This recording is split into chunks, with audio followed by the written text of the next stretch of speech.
Selamat malam Bapak Ibu yang dikasihi Tuhan, kita bertemu kembali di Rabu kedua bulan September dalam kebaktian doa kita GKI Surabaya. Mari kita bersama-sama mulainya dengan menyanyikan sebuah lagu KPPK nomor 66, Besar Setiamu.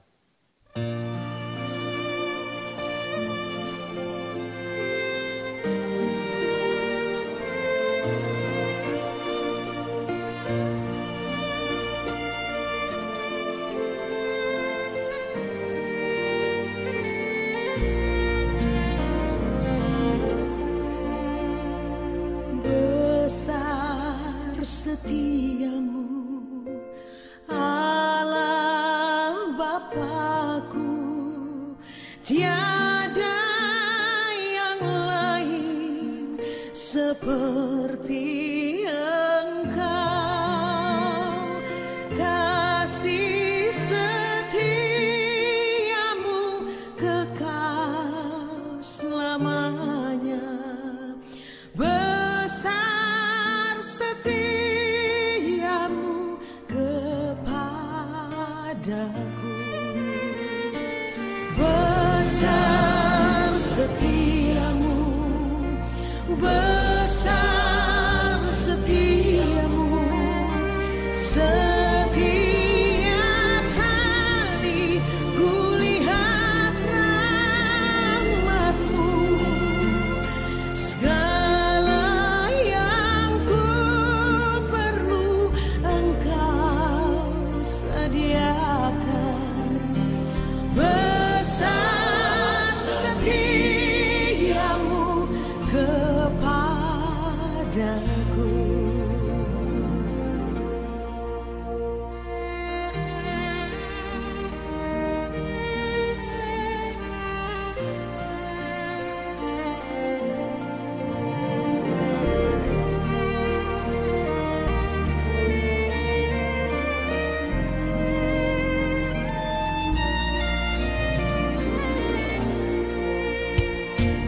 Besar setiamu Allah Bapakku, tiada yang lain seperti Engkau. Kasih setiamu kekal selamanya. Besar setiamu kepadaku, besar setiamu, besar setiamu. Setiap hari kulihat rahmat-Mu, segala yang ku perlu Engkau sediakan. Besar setiamu kepadaku, besar setiamu, besar setiamu.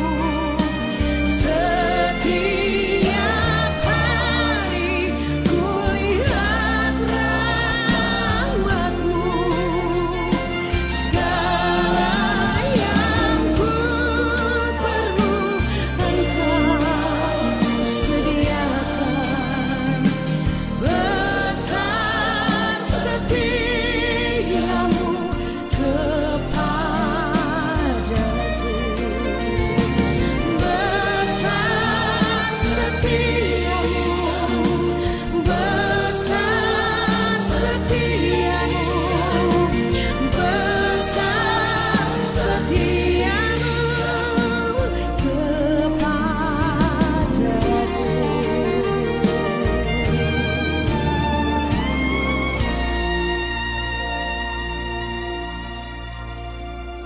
Saudara, memang besar setia Tuhan karena Dia penuh dengan kasih setia. Dia setia, Dia memang bisa dipercaya. Karena itu di tengah-tengah keadaan yang masih kita alami saat ini, mari kita pegang erat iman percaya kita bahwa Tuhan setia, besar setia Tuhan. Mari kita berdoa bersama. Bapa, terima kasih untuk kesempatan malam hari ini kami dikumpulkan kembali karena kami ingin kembali lagi berdoa bersama-sama. Bapa, berkatilah seluruh rangkaian doa kami dari awal sampai akhir.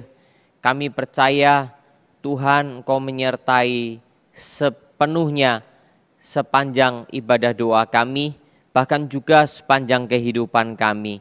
Terima kasih Bapa, dengar doa kami dalam nama Tuhan Yesus Kristus. Amin. Jemaat Tuhan, kita akan menyanyikan sebuah lagu yaitu Maha Kasih yang Ilahi dari KPPK 61.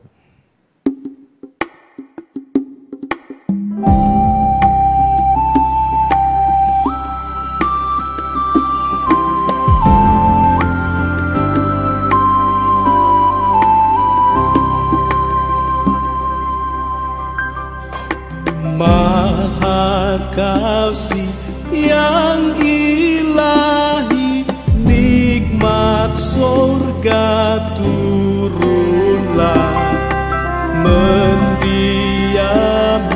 hati kami, Kau mahkota kurnia. Yesus, Kau berlimpah rahmat, sumber kasih yang besar, datanglah membawa selamat bagi kami yang gentar.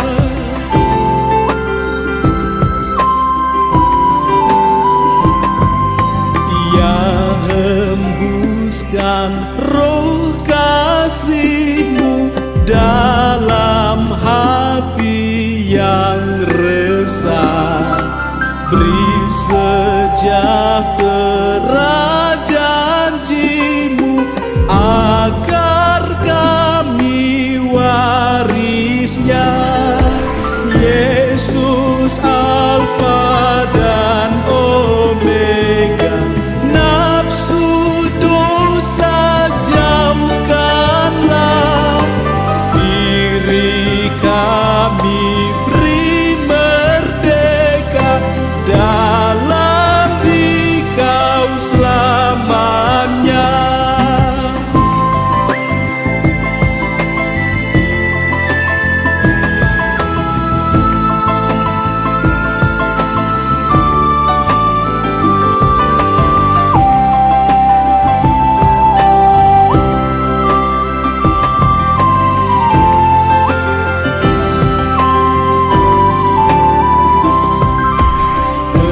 Penebus yang maha kuasa, berilah kami hidup-Mu, datang dan senantiasa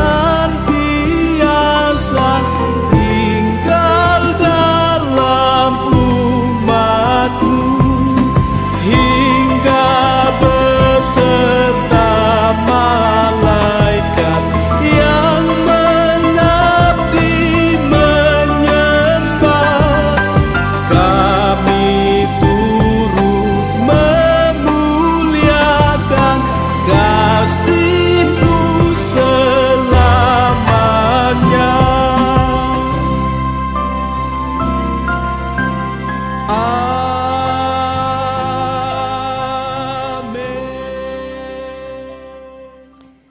Puji Tuhan, saudara, tema kita pada malam hari ini dalam renungan adalah kasih setia Tuhan.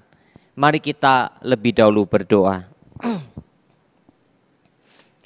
Bapa, kami ingin merenungkan kebenaran firman-Mu, Kau menyertai kami, menyertai hamba-Mu, menguraikan firman Tuhan dengan sebaik-baiknya. Berkatilah ya Bapa supaya kami diterangi oleh Roh-Mu yang kudus, dan berita firman betul-betul membuat kami semakin mengerti bagaimana melihat kasih setia Tuhan. Dengar doa kami Bapa dalam nama Tuhan Yesus Kristus. Amin. Jemaat, mari kita membaca bersama-sama Ratapan pasal 3 ayat 22 dan 23. Tak berkesudahan kasih setia Tuhan, tak habis-habisnya rahmat-Nya, selalu baru tiap pagi, besar kesetiaan-Mu.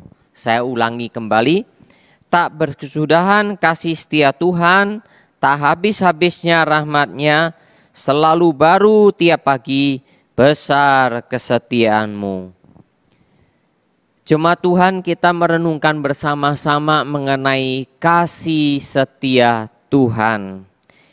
Ini adalah topik yang sangat penting yang diajarkan di dalam Alkitab, karena ini menunjukkan salah satu sifat Allah yang bisa dipercaya, karena Dia telah berjanji kepada Adam dan Hawa bahwa Dia akan menyelamatkan manusia. Disinilah saudara kasih setia Tuhan. Saya ingat pada waktu GKI Surabaya bakal jemaatkan, statusnya dari pos menjadi bakal jemaat. Waktu itu bagaimana tema kasih setia Tuhan disampaikan dalam ulang tahun yang ke-12 gereja kita. Saudara, kita sungguh bersyukur oleh karena kasih setia Tuhan. Kasih setia Tuhan menunjukkan kepada ketekunan Tuhan. Tuhan yang bisa dipercaya, Tuhan dalam melaksanakan semua janji-janji firman-Nya. Janji-janji itu kemudian dinubuatkan lewat para nabi yang selalu diutus oleh Tuhan. Saudara yang dikasihi oleh Tuhan, kesetiaan Tuhan, ketekunan Tuhan. Kita ingat satu doktrin yang penting di dalam Calvinisme, yaitu tulip, disingkat dengan tulip. 5 pokok: total depravity, unconditional election, kemudian limited atonement, kemudian irresistible grace, dan perseverance of the saints. Saudara, ini yang kelima, yaitu ketekunan orang percaya, ketekunan anak-anak Tuhan. Saudara, kita semua bisa bertekun karena Tuhan juga telah menunjukkan salah satu sifatnya yang penting. Tuhan pun bertekun. Saudara, mungkin kita berpikir Tuhan kan maha kuasa. Tuhan bisa melakukan segala sesuatu sesuai dengan kehendak-Nya. Tuhan bisa dengan kekuasaannya merubah keadaan tertentu untuk memenuhi keinginannya. Saudara, tetapi Tuhan tidak melakukan itu. Karena Tuhan mau mengajar saudara dan saya untuk bertekun, menjadi orang yang setia di dalam Tuhan.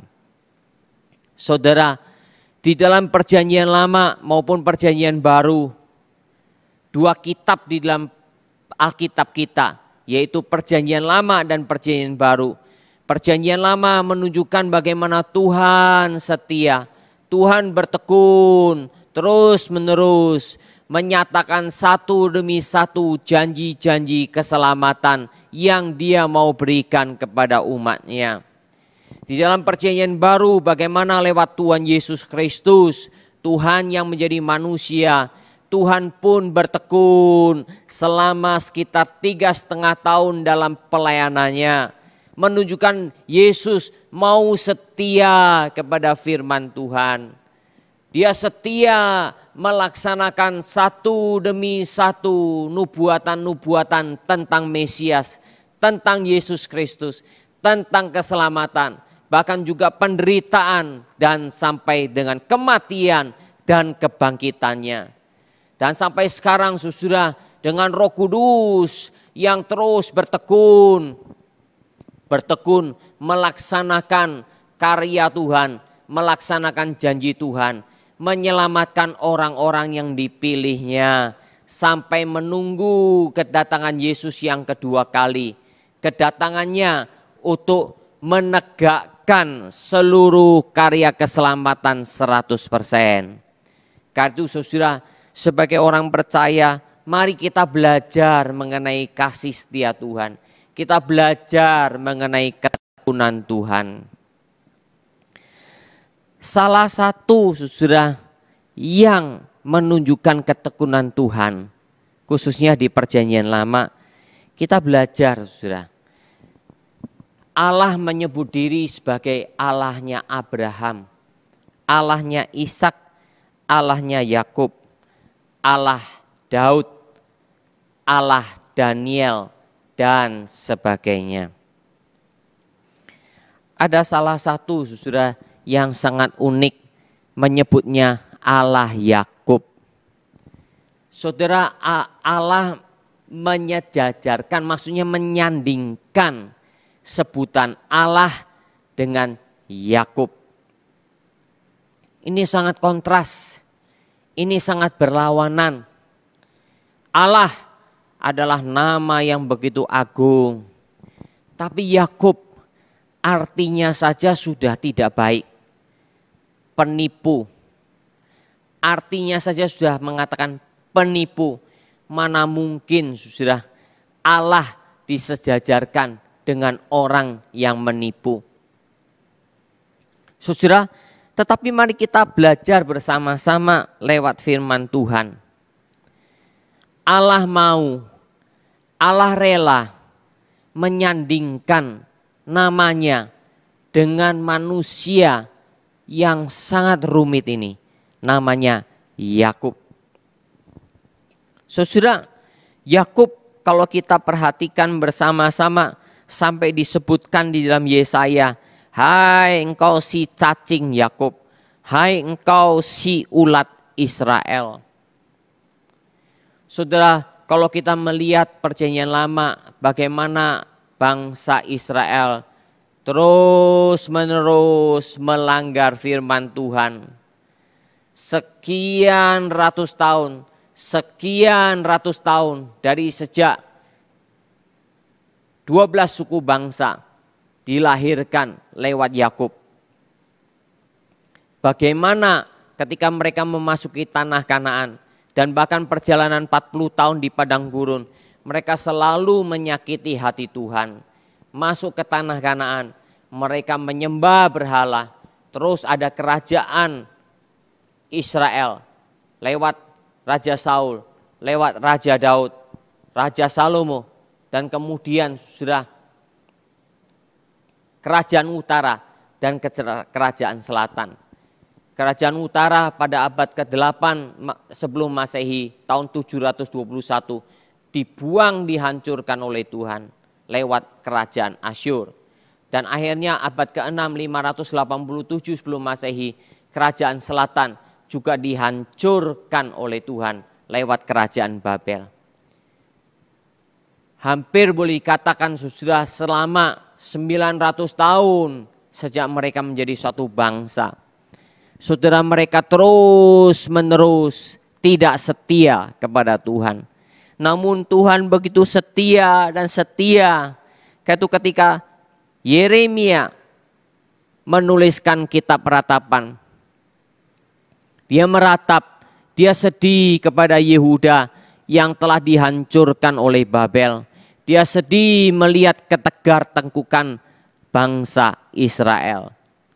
Tetapi Yeremia mengatakan, besar kesetiaan Tuhan, tak habis-habisnya rahmatnya, selalu baru tiap pagi. Saudara, mari kita lihat kepada Yakub. Yakub yang dipilih Tuhan.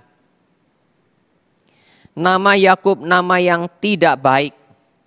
Tetapi saudara, dia dipilih oleh Tuhan bukan karena kebaikannya. Karena itulah saudara dikatakan di dalam Alkitab bahwa Tuhan mencintai, mengasihi Yakub, tetapi membenci Esau.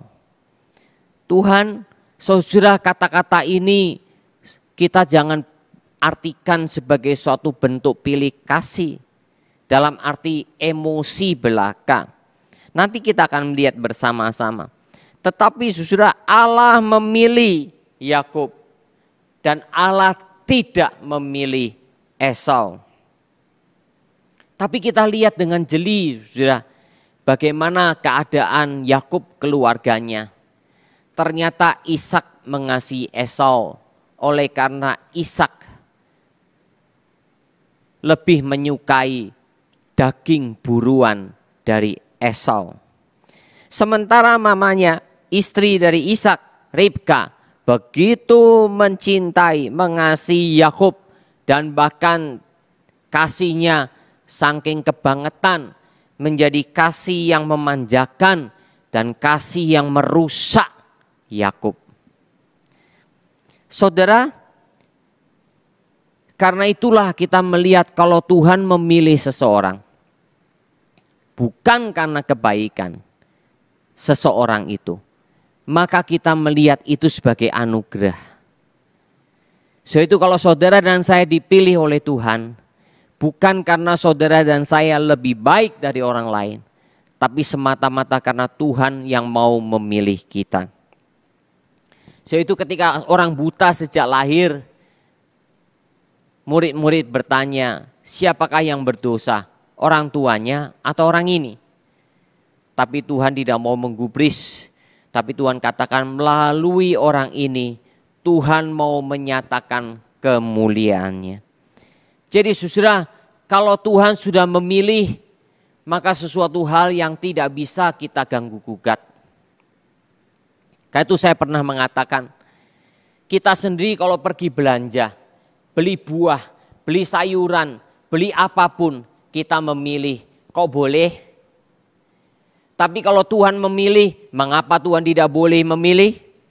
Kita seringkali tidak fair dalam menilai hal ini. Karena itulah saudara, doktrin pilihan adalah suatu yang betul-betul diajarkan oleh Alkitab. Itu adalah hak kedaulatan Tuhan yang kita hanya bisa amini dan kita syukuri. Terlebih lagi kita sekalian yang diselamatkan dan dipilih oleh Tuhan. Nah ini yang kedua. Allah mengasihi Yakub tetapi membenci Esau. Saudara, ini tidak boleh ditunjukkan kepada emosi, sentimen, emosi yang bersifat subjektif. Saudara, tadi saya sudah katakan Ishak begitu mengasihi Esau. Kenapa? Karena Ishak suka daging buruan dari Esau. Subjektif. Ribka mengasihi Yakub, memanjakannya sedemikian. Sangat bersifat subjektif. Sampai membuat Yakub rusak secara emosional. Nah saudara yang kasih oleh Tuhan, itulah sentimen emosi yang sangat subjektif. Tetapi Tuhan kita bukan demikian. Tuhan mengasihi Yakub tetapi membenci Esau. Itu bukan karena satu sentimen emosi yang subjektif. Tetapi justru karena ketajaman Tuhan dalam melihat diri seseorang. Saudara, pada waktu Israel minta raja, lalu mereka memilih.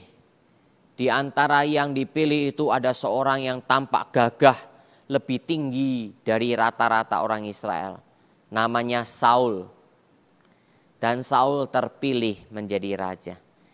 Tetapi akhirnya Saul ditolak oleh Tuhan. Karena manusia memilih mengasihi berdasarkan sentimen emosi yang subjektif. Tapi Tuhan katakan kepada Nabi Samuel, pergi ke keluarga Isai, aku sudah memilih satu orang. Lalu Samuel melihat anak-anak Isai, dipikir ini, semuanya tidak masuk hitungan Tuhan. Padahal semuanya gagah perkasa. Tetapi masih ada satu yang paling kecil, namanya Daud. Orang inilah yang dipilih Tuhan. Karena Tuhan melihat hatinya. Kayak itu Tuhan berkata kepada Samuel, manusia melihat apa yang nampak, tetapi Tuhan melihat apa yang ada di dalam hatinya. Dan Tuhan mengasihi Daud. Saudara, Tuhan melihat dengan tajam sampai kedalaman hati pikiran kita semua. Itu ketika Tuhan memilih bukan berdasarkan kebaikan kita, bukan berdasarkan sentimen emosi yang subjektif, tetapi ketajamannya melihat seseorang yang bisa dan mau dibentuk oleh Tuhan. Karena itulah saudara, di balik kelemahan dan kelicikan Yakub, Tuhan melihat terselip kerinduan, kesungguhan hati terhadap hal-hal rohani. Di balik kebesaran hati Esau yang melupakan kesalahan Yakub,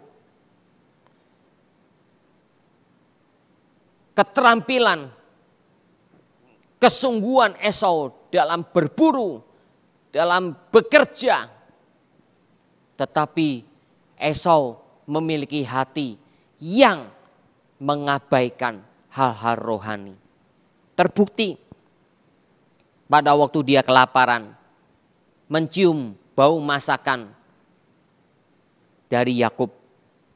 Akhirnya dia menjual hak kesulungan dengan makanan.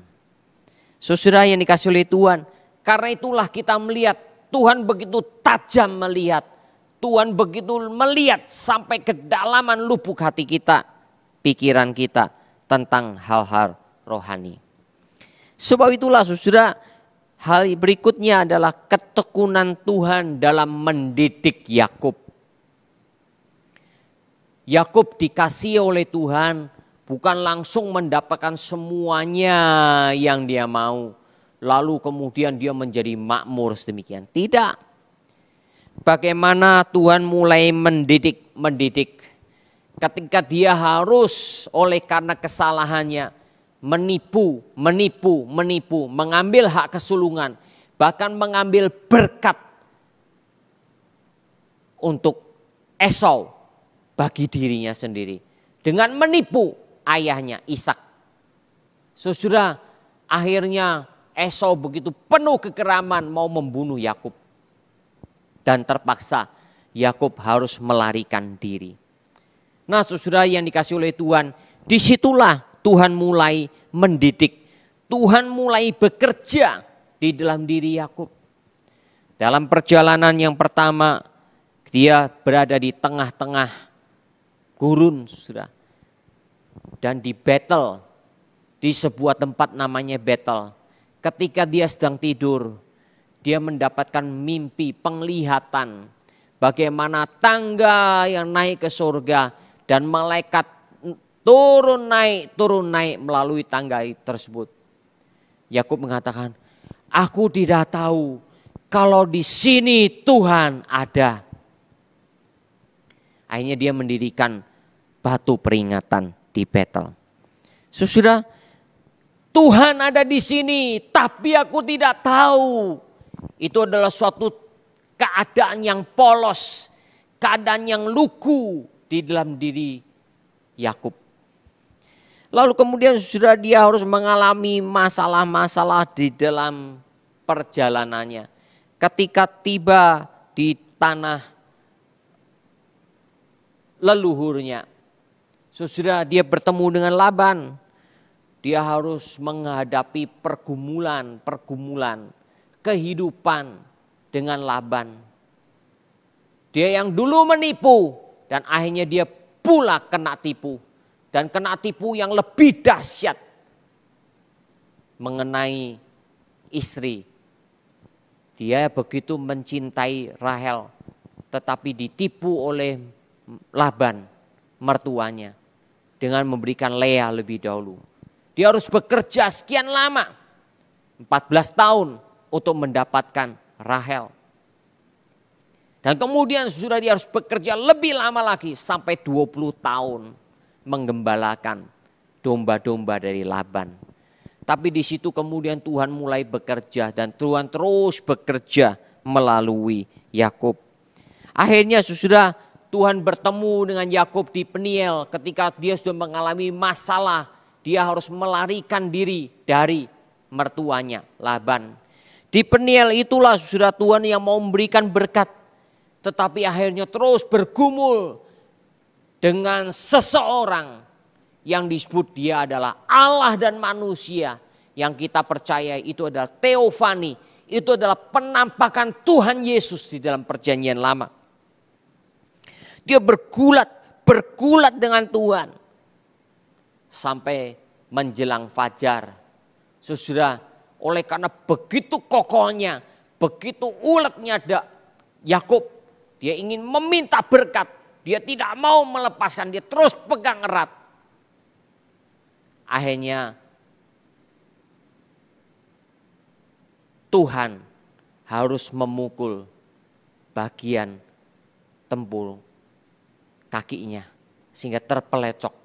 Saudara, disitulah kita melihat sampai Yakub berkata, aku telah melihat Tuhan dan jiwaku tertolong.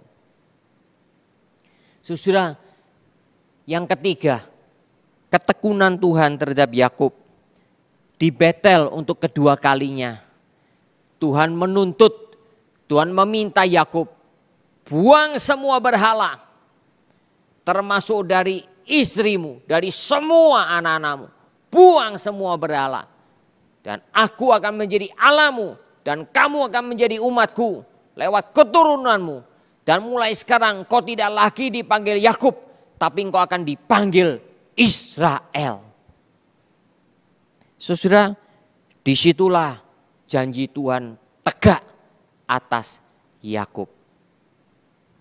Saudara, 3 kali Tuhan begitu bertekun dan Yakub betul-betul diproses oleh Tuhan untuk juga bertekun di dalam menerima janji Tuhan. Saudara yang dikasihi oleh Tuhan, disitulah kita melihat kasih setia Tuhan. Itulah ketika Israel sudah dipilih menjadi suatu bangsa, umat pilihan Allah. Saudara, memang pergumulan itu terus terjadi. Pasang surut. Sampai kemudian dibuang ke Babel yang terakhir. Dan setelah itu saudara, bangsa Israel melihat mereka telah menyimpang dari Tuhan. Setelah mereka dibuang dari Babel, bangsa Israel tidak lagi pernah menyembah berhala. Dan saudara, begitu kuatnya mereka lewat Nehemia dan Esra. Bersyukur kepada Tuhan. Tetapi saudara, itu pun belum sempurna. Karena itu pada zaman Tuhan Yesus ketika Tuhan lahir ke tengah dunia,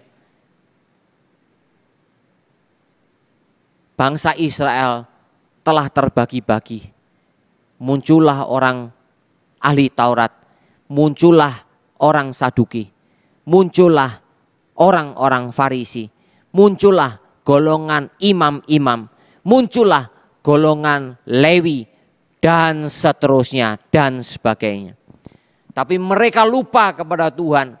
Mereka hanya taat kepada Taurat Tuhan. Mereka taat secara letterlek, secara hurufiah kepada Taurat, kepada perjanjian lama. Tetapi mereka tidak taat kepada Tuhan. Hatinya jauh dari Tuhan. Itulah Yesus datang. Dan Yesus bertekun dengan kasih setia Tuhan. Mengajar supaya hati mereka dibuka, supaya pikiran mereka dibuka. Dan akhirnya setelah Yesus mengorbankan dirinya, setelah dia bangkit dari antara orang mati, dan dia katakan, tunggu di Yerusalem, aku akan memberikan Roh Kudus kepada kalian. Dan kemudian pada waktu Pentakosta, Roh Kudus diberikan sehingga seluruh orang percaya kepada Yesus, dilahirkan baru oleh Roh Kudus. menaati Tuhan, bertekun di dalam Tuhan, setia di dalam Tuhan oleh Roh Kudus di dalamnya. Saudara yang dikasihi oleh Tuhan, sekarang kita sedang masalah pandemi. Apakah kita setia kepada Tuhan? Mari kita bertekun di dalam Tuhan bersama-sama. Karena Tuhan telah menunjukkan teladan lebih dahulu bertekun atas kita. Mari kita belajar bertekun bersama dengan Tuhan. Mari kita berdoa.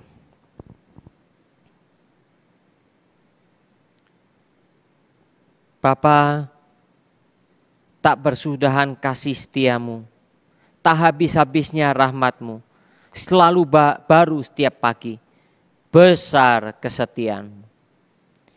Kami bersyukur Bapa, Engkau begitu setia, Engkau begitu bertekun kepada kami umat manusia. Kau sudah berjanji menyelamatkan kami.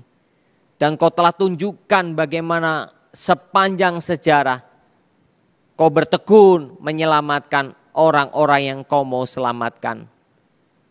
Termasuk kami. Bahkan Tuhan Yesus telah bertekun selama 3,5 tahun. Dan akhirnya Roh Kudus telah dicurahkan untuk mengubahkan hati kami, pikiran kami untuk bertekun di dalam Tuhan.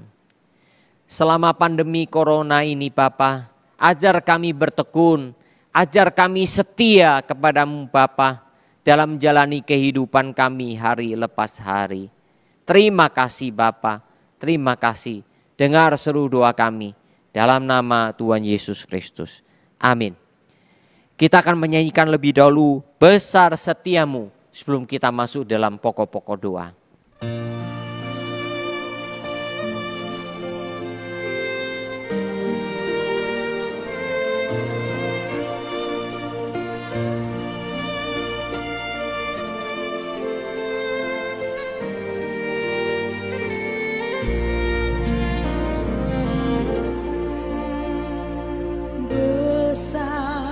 Setiamu Allah Bapa-Ku, tiada yang lain seperti Engkau.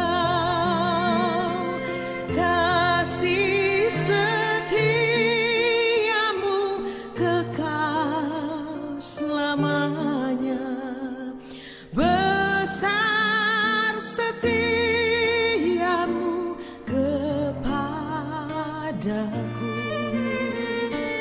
besar setiamu, besar setiamu, setiap hari kulihat rahmat-Mu. Besar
Puji Tuhan, saudara. Mari kita bersama-sama berdoa kepada Tuhan. Yang pertama, kita doakan terus untuk ibadah online kita, baik umum, baktian doa, sekolah minggu maupun pemuda remaja. Kiranya Tuhan memakai semuanya dengan baik. Mari kita berdoa. Bapa, kami mau berdoa menyerahkan ya Bapa, ibadah online, live streaming kebaktian umum setiap hari Minggu, doa setiap Rabu malam, dan sekolah minggu setiap hari Minggu, serta pemuda remaja. Kiranya Tuhan Kau sendiri yang memimpin dan menyertai setiap hamba Tuhan, setiap anak-anak Tuhan yang melayani, supaya bisa membawa jemaat, baik umum, pemuda remaja, dan anak-anak untuk beribadah kepada Tuhan. Bapa, berkatilah sehingga setiap jemaat Tuhan betul-betul dibangun secara rohani, sehingga kami semua boleh menjalani kesetiaan, bertekun di dalam Tuhan. Terima kasih Bapa, dengar seru doa kami dalam nama Tuhan Yesus Kristus. Amin. Kita doakan untuk program tahun depan yang akan dipikirkan dan direncanakan, agar Tuhan menyertai para pengurus yang baru. Mari kita berdoa.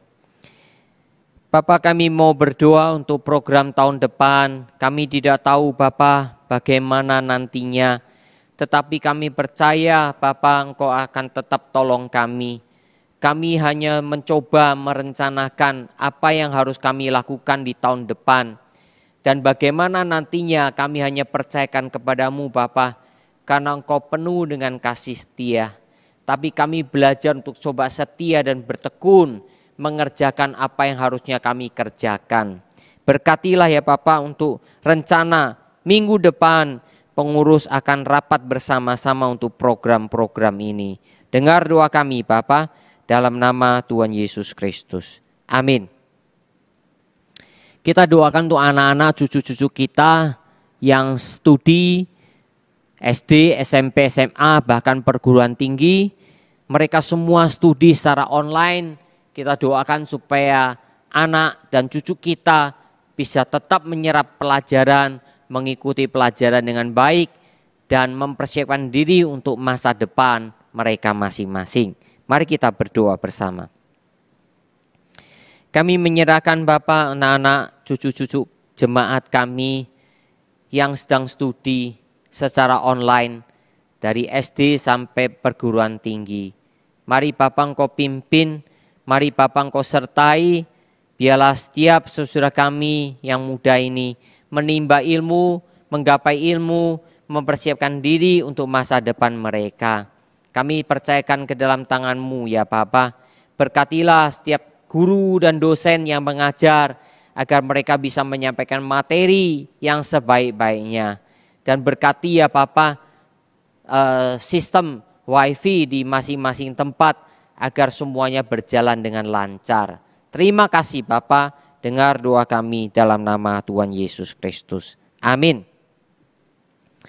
Kita doakan untuk disiplin masyarakat Indonesia dalam protokol kesehatan. Kita melihat saudara ternyata makin hari makin bertambah banyak orang yang terinfeksi, tertular penyakit COVID. Doakanlah masyarakat agar betul-betul disiplin sehingga penularan semakin statis, akhirnya melambat dan Tuhan tolong. Dan kesembuhan Tuhan juga berikan yang terbaik untuk masyarakat yang terinfeksi. Mari kita berdoa. Berdoa Bapa untuk disiplin masyarakat Indonesia dalam menerapkan protokol kesehatan. Kami melihat Bapa tiap hari bertambah banyak orang yang terinfeksi, tertular penyakit COVID. Tolong Bapa masyarakat Indonesia, sadarkan mereka ya Bapa.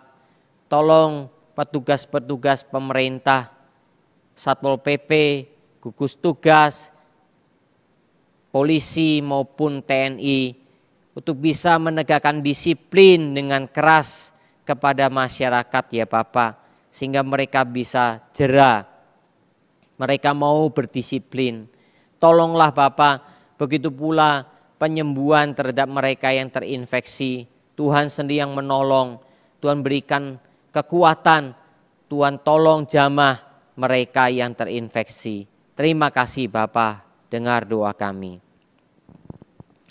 Kita doakan untuk vaksin, supaya Tuhan tolong vaksin betul-betul bisa dihasilkan dengan baik. Doakan juga untuk tenaga medis di Indonesia, para dokter dan perawat, agar diberikan kekuatan ekstra dalam merawat para pasien. Mari kita berdoa. Bapa, kami berdoa untuk vaksin COVID-19. Tolong ya Bapa, supaya vaksin akhirnya bisa dihasilkan. Kami percaya bijaksana Kau berikan kepada para ahli, dan tolong semua uji coba yang sudah dijalankan masuki fase ketiga menghasilkan vaksin yang baik. Tak lupa untuk dokter dan perawat yang merawat pasien, Tuhan tolong berikan kepada mereka kekuatan, berikan kepada mereka kesabaran, berikan kepada mereka daya tahan tubuh. Kami serahkan ke dalam tangan-Mu ya Bapa. Dengar doa kami dalam nama Tuhan Yesus Kristus. Amin. Yang terakhir, pilkada serentak di Indonesia di tahun ini, yaitu bulan Desember. Supaya pilkada serentak ini jangan sampai menjadi penyebaran COVID yang lebih dahsyat. Kita doakan supaya masyarakat ketika nanti memilih calon-calon kepala daerah betul-betul bisa tertib semuanya. Mari kita berdoa bersama. Pilkada serentak atas ratusan kepala daerah nantinya Bapa, bulan Desember Kau pimpin. Mau berdoa Tuhan tolong supaya masyarakat nantinya berdisiplin dalam protokol kesehatan. Begitu pula calon-calon kepala daerah yang berkampanye itu pun berdisiplin ya Bapa. Sehingga jangan sampai pilkada bulan Desember nanti akhirnya menjadi penularan yang semakin banyak. Tolonglah ya Bapa supaya mereka semua sadar, mereka semua menerapkan disiplin protokol kesehatan. Kami terus berdoa Bapa, mohon belas kasihan-Mu supaya pilkada juga bisa dilaksanakan, namun juga masyarakat bisa aman. Bapa, kami serahkan hanya ke dalam kedaulatan-Mu saja. Terima kasih Bapa, Engkau telah mendengar seluruh doa kami. Karena kami percayakan semuanya di dalam satu nama, Tuhan kami, Yesus Kristus. Amin. Saudara, kita menyanyikan kembali Besar Setiamu. Biarlah kita boleh selalu mengingat kasih setia Tuhan, ketekunan Tuhan. Dan sekaligus saudara dan saya belajar setia kepada Tuhan, bertekun di dalam Tuhan. Selamat malam, Tuhan memberkati. Amin.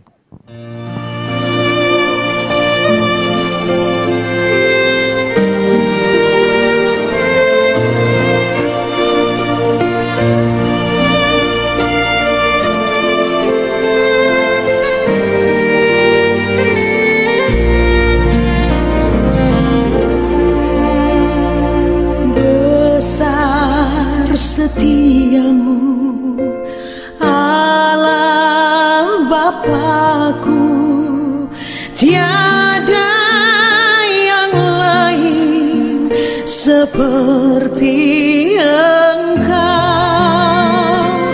Kasih setiamu kekal selamanya. Besar setiamu kepadaku, besar setiamu, besar setiamu. Setiap hari kulihat rahmat-Mu, segala yang ku perlu Engkau sediakan.